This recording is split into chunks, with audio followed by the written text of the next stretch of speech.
बिस्मिल्लाहिर्रहमानिर्रहीम। नाज़रीन अस्सलाम वालेकुम, मैं हूं मंसूर आज़म काजी।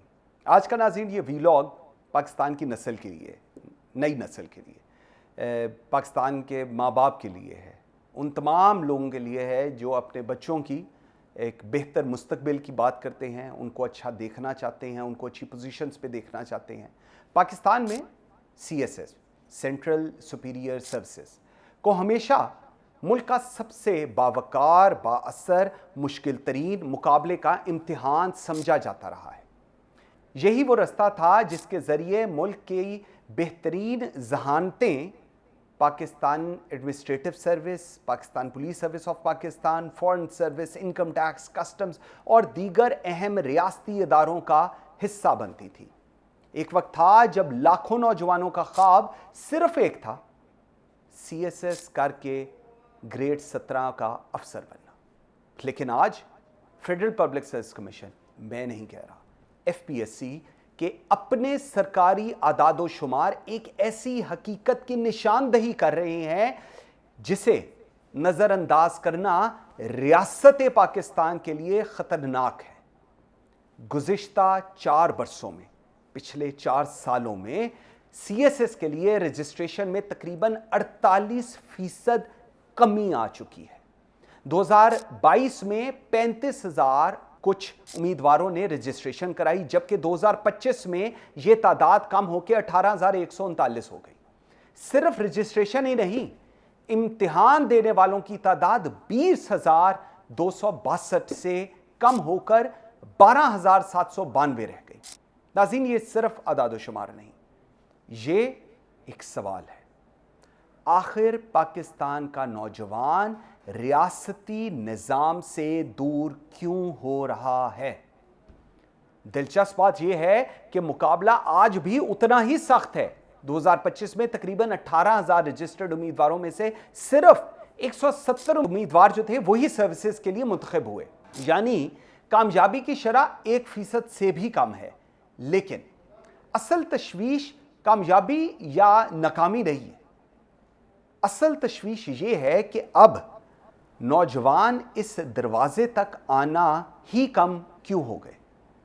ये रुझान सिर्फ CSS तक महदूद नहीं, federal public service commission FPSC की जनरल रिक्रूटमेंट में भी दरख्वास्तों की तादाद नुमायां तौर पर कम हुई है।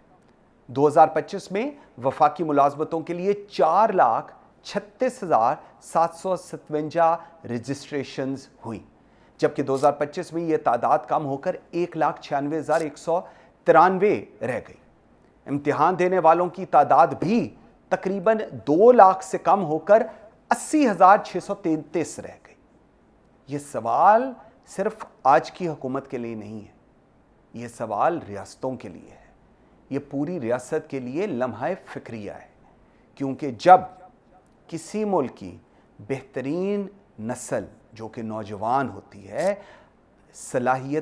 अपनी सलाहियतें रियासती इदारों में आने से हिचकिचाने लगें तो मसला सिर्फ मुलाजमतों का नहीं रहता, ये एतमाद का मसला बन जाता है। आखिर ऐसा क्यों हो रहा है? क्या महदूद आसामियाँ इसकी वजह है? क्या भर्तियों का तवील और पेचीदा निज़ाम नौजवानों को मायूस कर रहा है? क्या निजी शोबे में बेहतर मौक़े इन्हें अपनी तरफ खींच रहे हैं, या बैरून मुल्क कैरियर अब भी ज़्यादा पुरकशिश हो चुके हैं? या फिर नौजवानों को महसूस होता है कि उनकी मेहनत, सलाहियत, मुस्तकबिल को वो मकाम नहीं मिल रहा जिसके वो मुस्तहिक हैं? ये सवालात नाजरीन संजीदगी से पूछने की ज़रूरत है इस नौजवान नस्ल से पूछने की, और पूछने की ज़रूरत किसको है? आज की रियासत को।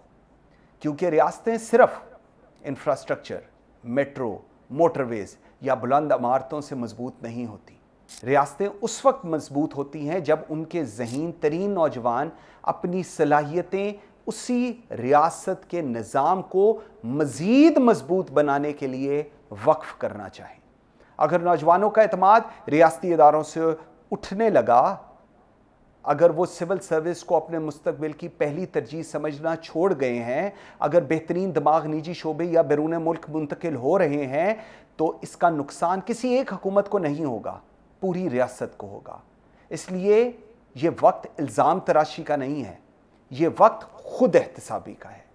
ہمیں اپنے نوجوان سے یہ سوال پوچھنے کی بجائے کہ وہ سی ایس ایس کیوں نہیں کر رہے، خود سے یہ سوال پوچھنا ہے کہ ہم نے ایسا کیا کیا ہے کہ آج کا نوجوان سی ایس ایس نہیں کرنا چاہ رہا۔ کیونکہ جس دن ریاست اپنے نوجوانوں کا اعتماد کھو دیتی ہے، اس دن سب سے بڑا نقصان کسی امتحان کا نہیں ہوتا بلکہ مستقبل کا ہوتا ہے۔ مجھے منصور اعظم قاضی کو اجازت دیجیے۔ اللہ حافظ۔